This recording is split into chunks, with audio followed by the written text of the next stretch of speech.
Hello and welcome to Boardgame Ninja. Today we show you how to play Rebel Princess. As a young independent fairy tale princess, you want to have some control over your life and not to be married off to the first Prince Charming that comes along. So you try to avoid marriage proposals. Rebel Princess is a trick-taking game that is played over 5 rounds. Each round has a different round card that imposes a specific rule that takes precedence over the basic rules. You attend the party and every round marriage proposals will end up at the players. Count the marriage proposals that you got during the round and write the number down. The player with the fewest marriage proposals after 5 rounds wins the game. Rebel Princess is for 3 to 6 players, takes around 40 minutes to play and is for princesses of all genders of 8 years and older.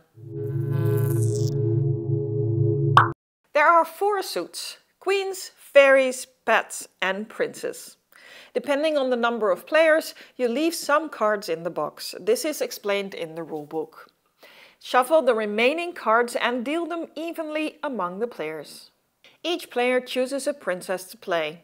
You can also choose to deal them randomly. Each princess has a different power that can be used once per round. For example, the Little Mermaid may decide once per round what suit the player who leads the trick has to play.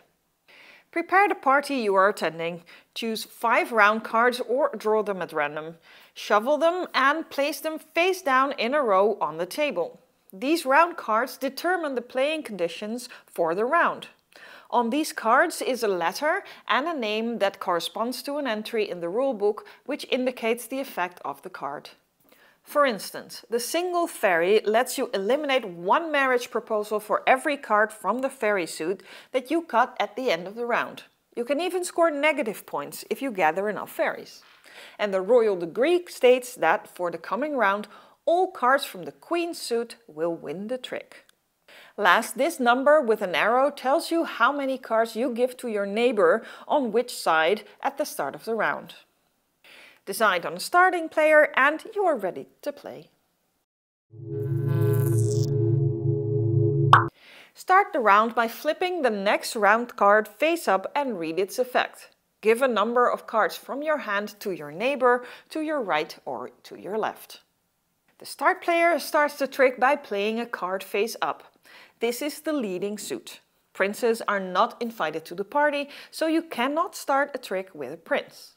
All the other players must follow suit in clockwise order. The player who plays the highest card in that suit wins the trick, takes the cards and becomes the next starting player for the next trick.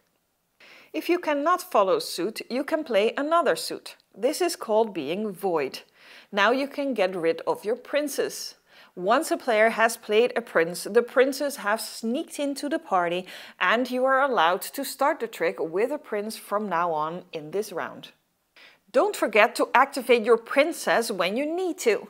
When you use the effect, tap the card like this so you can remember it cannot be activated for the rest of the round.